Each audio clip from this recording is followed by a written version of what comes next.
Everybody, thank you so much for joining us. And the first thing I want to do is apologize for the delay in our TAASA Talks. It has been that busy with all the things at the Texas Capitol. It has been that busy with all the things on the federal level. And so we're just trying to curate all of the information and wanted to bring you all a big update. And boy, do we have a lot to share with you. So again, thank you so much for joining with us. So I'm glad to have Ashley here. For those of you that are new, or maybe this is your first TAASA Talks, just a reminder that this is just a platform that we wanted to put together to, one, demystify the process of the Texas legislature, to let you all know that that it's not easy by any stretch of the imagination, but it can be done, and just to kind of share with you our process and what we're doing and how you can stay engaged in that process. And then two is to also keep you informed, keep everyone informed with the priorities that, especially membership who have voted on these for TAASA to move forward, to keep ourselves accountable to you and show you like where we are, what's been happening, and how things are going. So I'll first start by the Texas budget. I know that's the one thing, budget, money, everyone is talking about all over the place. Before I dive into Texas things, I did want to acknowledge that there is a lot of things going on the federal level. There's a lot of uncertainty. There's a lot of things that are out of our control when it comes to the federal budget. We are sending out emails as soon as we get information. We are doing our due diligence to curate that information to ensure that whenever we put forward, that it is factually based, and that we know the impact as much as we can get that information. We didn't want to needlessly cause fear or confusion, because any change in anything that big just naturally causes fear and confusion. So I wanted to let everyone know, for the rape crisis centers, for those of you that are hearing about all the things, that TAASA, we are on it, and we are constantly reviewing and analyzing and curating this information, and then putting it into a concise paragraph or two, or bullet points, and then we're sending it out to our rape crisis centers and to our membership, so that we're all apprised of what's happening. We're in this together. We have a TAASA conference that's coming up in July, June 30th through July 2nd. That's going to be a place that we can all come together, talk about it, connect with each other, share information, and really just coalesce around the fact that we just want to do the work. We want to keep doing the great work in the state of Texas, and just to kind of support each other as we're going through all of this. Again, so a lot of things are out of our control, but we can at least support each other, process, and talk through it. And again, just letting you know, TAASA, we are on it as far as curating that information and making sure that you all get the bullet points that you need. So there's that on the federal level. On the state level, before I hand it over to Ashley for all the exciting news about all of our other bills, on the budget bill that we have. So from what I understand, where we are now is that both the House Appropriations and then the Senate Finance Committee, they have all submitted their budgets. They've met individually in the process, each process that they have. Now they've come together, and now they need to hash out the differences.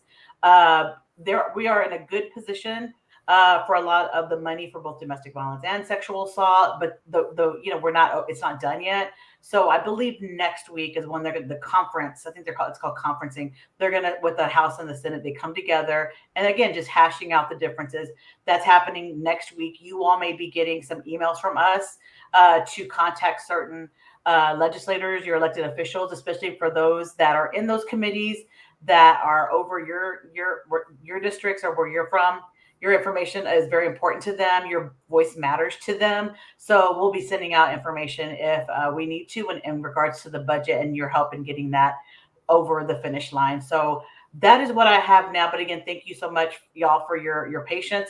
But I'm excited to hand this over to Ashley. And Ashley, thank you for all the work. We've had a lot of changes from top to bottom to top at TAASA and everywhere else. And you have been just an amazing, steady force here. So thank you for your work, and also the fact that you're taking on the task force bill. So excited for you to share that information, but also want to publicly thank you for the amazing brilliance and strategy that you've had to make these things happen. So thank you so much.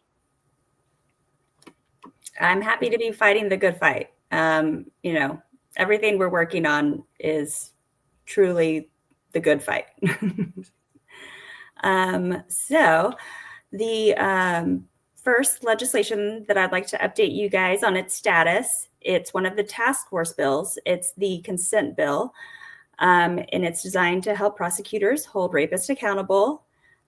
We talked about it more in detail in January, but brief overview is that this bill just basically creates an affirmed consent definition with regard to adult sexual assault, and then also states that sexual assault is without consent if the actor knows or reasonably should know that the other person is intoxicated or impaired by any substance and cannot give consent. Under current law, the actor has to have actually given you the drink or the drugs. You are not allowed to be intoxicated of your own volition, or if one person drugs you and another person rapes you, you're not protected. And then the one other provision within that bill just clearly states that consent can be withdrawn at any time. To me, that is very common sense. This bill was voted out of the House committee with, I believe it was 10 yays and just 1 nay. But we're working on that member, try to get him to change his vote for the floor. Right now, where this bill is in the House Calendars Committee. And that is the committee that determines which bills will get set on the House calendar for a vote by the full body of the House. We have currently 3 of our bills in that committee right now. And along with this video, we will be sending you guys information about how you can contact any representatives from your area that are on the House Calendars Committee and let them know that these bills are important to you as a constituent and that you want to see them get set on a House calendar. This is very important. Legislators want to hear from their constituents. And so if you guys can help us out with that in any way, we would greatly appreciate it. Again, we will send along all the information on how to contact the Calendars Committee members with this video. Okay, so the next bill I'll update you guys on is the Task Force Omnibus Bill. So this bill has all the rest of the recommendations from the Sexual Assault Survivors Task Force in it. It covers multiple things about protecting survivors in their homes, when using public transportation, in the court system, and with regard to their personal health. Some amazing news that happened since we last spoke with you guys is that the speaker decided to make this bill one of his priorities, and that means that he gave us a low bill number, which is why it's House Bill 47. We're hopeful with his support that this bill will move quickly. Again, it is another one that is in the House Calendars Committee. So any support or help we can get from you guys on helping get this on a House calendar for a vote by the full House would be greatly appreciated. Both this bill and the consent bill still after this will have to go through the Senate. So we really need to get these moving. Okay, so the next bill. So this is one we did not talk about in January, partly because we did not think it was ultimately going to get filed in the Senate. But fortunately, Senator Huffman decided to file it. Basically, all this bill does is codify the Texas evidence collection protocols that are produced by the OAG that require a healthcare provider to provide emergency contraception to a rape victim during their forensic exam. A lot of hospitals are doing this, but not all, which unfortunately has resulted in some 10 and 11-year-olds getting pregnant from their rapist. Fortunately, this go around, we have both Ascension hospitals and the Catholic Conference of Bishops deciding to remain neutral on the bill. This has been very helpful, and this bill has been set for a full vote in the House for next Monday. Again, this is one that if you want to reach out to your local state representative to let them know you support it, we would greatly appreciate that. Unfortunately, an organization called Right to Life has been spreading some misinformation about this bill. As many of you know, emergency contraception does not affect an existing pregnancy. All it does is delay ovulation. And unfortunately, the Right to Life group is telling people that this is an abortion bill, and also that the FDA cannot be trusted, and that emergency contraception is an abortion pill. So if you guys would be willing to reach out to your rep to say, please vote for this bill when it comes up on the floor on Monday, we would greatly, greatly appreciate that.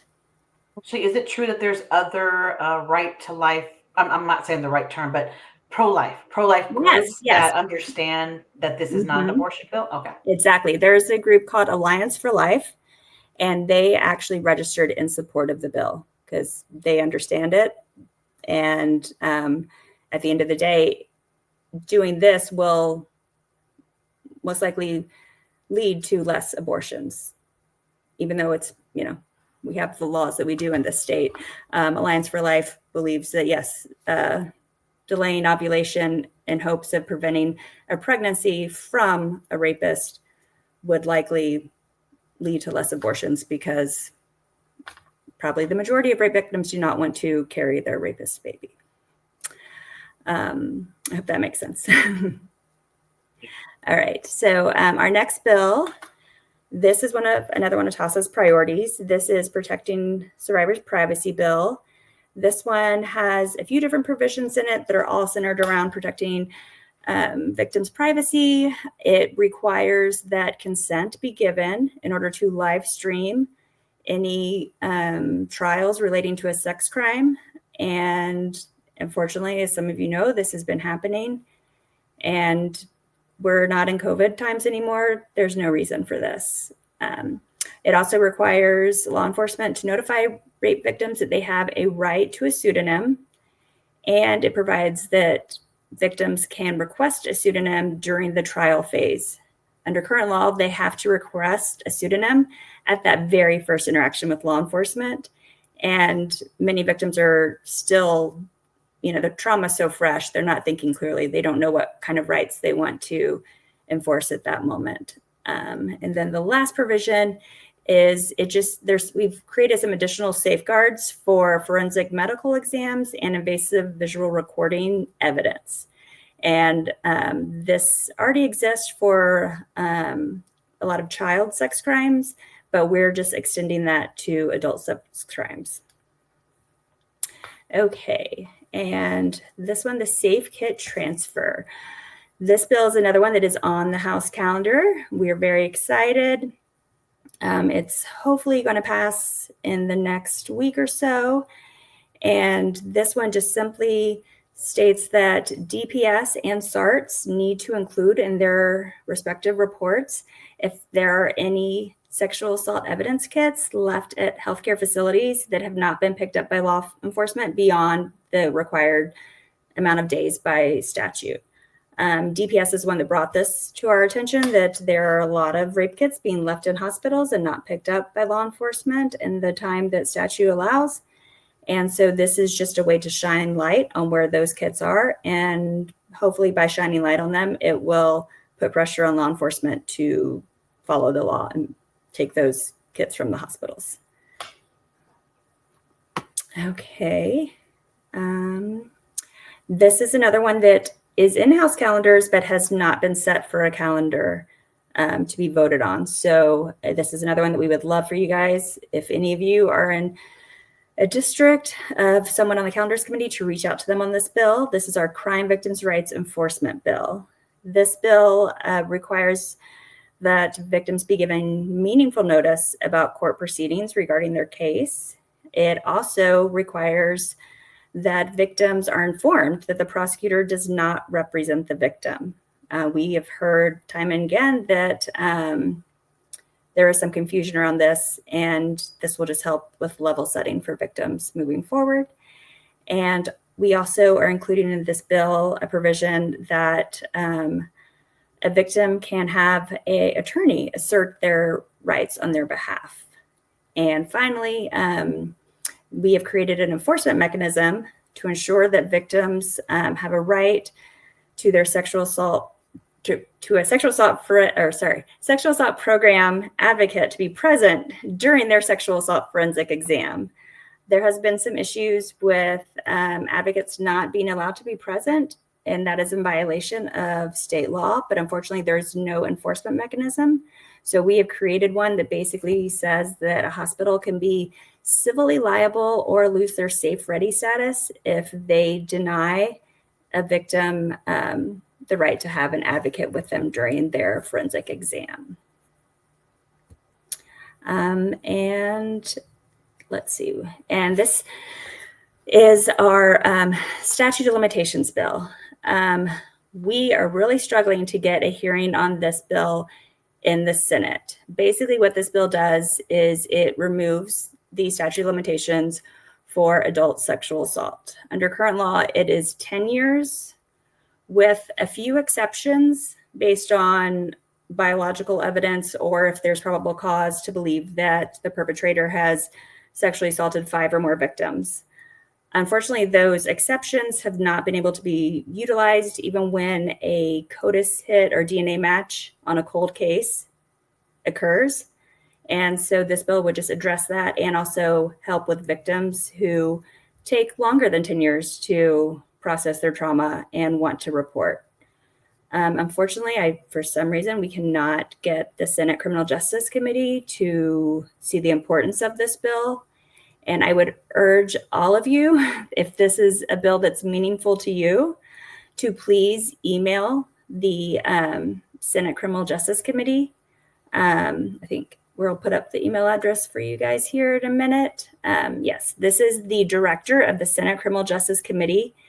Please email him and say that you want the statute of limitations bill set for a hearing, and please explain why that bill is important to you. With the information we send out to you guys, I'll make sure we include one-pagers on all our bills so you have some additional information. But yeah, with regard to the statute of limitations bill, we really could use some extra help on this one. I've been trying everything, and I think sometimes hearing from people who this bill would actually help, prosecutors and survivors, that's really beneficial, I think. And as advocate, can I say something real quick? Yeah, go for it. I was gonna say, as advocates, we've seen the impact of, hitting the end of the road when it comes to the sexual assault, because the trauma never ends. The after effects of this never end for the survivor. And unfortunately, for someone who commits this crime, there is an end date, there's an expiration date, and that's not fair. So to see that this bill, the statute of limitations, would just line us up with 30 other states who have figured this out, just to have it open, to have that space to level the playing field when it comes to a survivor of an adult survivor of sexual assault and a perpetrator, because we know with perpetrators that they will continue to assault over. It's not a one and so maybe sometimes it is a one and done, but based on the research, there's a typology behind these types of offenders. So this is basically just ensuring that that the expiration date does not just end with the perpetrator, whereas the survivor has to, again, it's a lifelong journey for them in dealing with the aftermath of a sexual assault. So that's what that is. But Ashley, I want to ask you really quick before we go to the next thing. And in this phase that we're in with the bills, you just mentioned about the calendars committee. Could you explain to us, I know you said it's very important, and I was gonna say, if you could reiterate one more time the importance, because it sounds like some of these bills, could they die here? And what is the significance of that committee? So can they die here? And what is the significance of that calendar committee? And then what's next? And of course, next TAASA Talks, if they make it through, we'll talk about that. But I wanted to see if you could explain that process real quick. Yeah, and I'm sorry, because I know it so well. I know I probably am talking at a high level on some of this stuff. So thank you for you did. You did good. That question. So I would say that there's quite a high number of bills that will die in the House just sitting in the calendars committee. Once bills are voted out of their respective committee where they've had a hearing and witnesses have testified, and then those members vote, then it goes to the calendars committee, and they meet pretty regularly, and they just kind of have the list of all the bills that have been voted out of the committees in the House, and they go through them, and it basically takes at least one, sometimes 2 to 3 members to say, yes, I am vouching for this bill. I want it set on the calendar. As of right now, there are over 350 bills in the House Calendars Committee, and they just got a huge influx of more bills just today. So there is a very good chance that I think the way the Texas legislature is designed is to kill bills. I know that sounds kind of weird, but we have, I can't even remember the total number, is maybe 8,000 or so bills were filed this session. The majority of them will die and not become law. So the calendar committee has so much power in the House. They decide if a bill makes it to the floor for everyone to vote on, or if it just stays in the calendars committee and dies a quiet death. So we don't want that to happen to any of our bills. We want them to get set for a House calendar for a full vote by the House floor. And then from there, they will then move to the Senate to do that process all over again. The one good thing about the Senate side is they do not have a calendars committee. Once a bill is voted out of a committee, it can go straight to the Senate floor. And I wanted Did to that answer your congratulate. question? Yeah, it did. It did. You explained that earlier. I also was like, let me just one more time Yeah. reiterate it for me and for others who, are not as familiar, but thank you for doing that. I just wanted to say that also, everyone, that a lot of work has gone into getting it to, like, this is a significant piece, a significant, I guess, a part of the road, the journey, because there's been the hearings. We've had a coalition of great people that have come to support, not only support the bill, but come in and testify at the hearing. So these bills have made it through all these hurdles, and now they're at this significant point, and we really want your help to get the rest of them onto the calendar to get voted on. And then the next TAASA Talks, we'll talk about hopefully all of them make and celebrate that, and then we'll talk about the Senate side, and then we're getting closer to getting these bills into law. So thank you, Ashley, for explaining that. I just wanted to kind of reiterate that, just because I know that it's so, like, we're at a position right now where we need them to calendar these bills. And as Ashley said, we're going to send y'all an email to say, here are the bills, there's the one pager sheets, and here's who you call if these folks are in your area. So yeah. Exactly. And I will say, we also, one other thing is we want them to get on a calendar sooner than later, because as it gets closer to the end of session, bills will die on the calendar too. Oh gosh. Okay. There's a hard deadline on when bills have to pass in the House. And if they meet that deadline and your bill's still 30 or 40 down the calendar, it can die. So we got our marching orders. We have our assignments. We need to call and ask and give your compelling stories as to why these bills need to be on that calendar and given that chance to go to the Senate side. So yeah, okay. Whew, it's a lot of work, but we'll do it. And is there anything else, Ashley, that we need to share? I'm just trying to think if there's anything else. I think that's it for now. Okay. Yeah. Cool. But you can always email me anytime at policy@taasa.org with any questions or concerns, or if you want to help out with any of these specific bills. Some of them will still need to have a hearing over in the Senate, and we are always looking for witnesses to help with those hearings.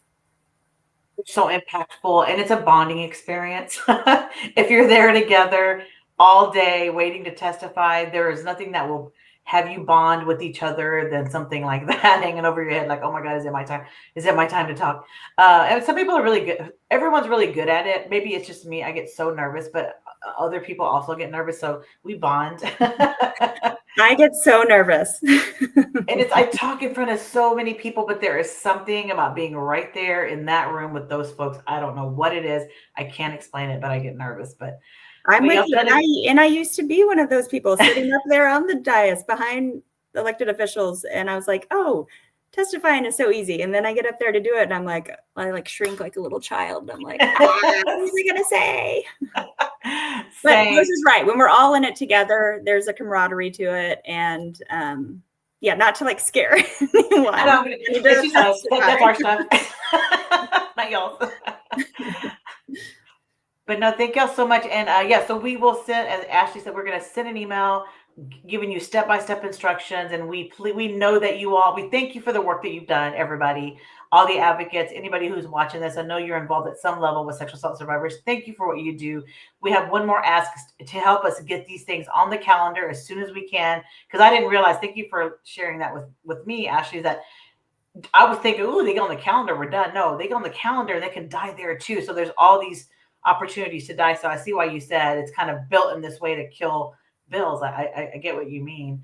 And lastly, I do want to appreciate and thank all the elected officials that have put our bills to committee hearings, who have invited us to come and testify, who have also invited us to come and just ask questions about the process, ask questions about the work. So we are thankful. They do care, everyone. Sometimes when things don't make it, it doesn't mean they don't care. It's the process, as Ashley said, is designed to kill. But we are still in a good position to get those through. So I don't know if you have any parting words, Ashley. I don't. Just please send those emails and make those phone calls. Y'all, thank y'all. Y'all have a good one. And thank you, Ashley, for everything you're doing.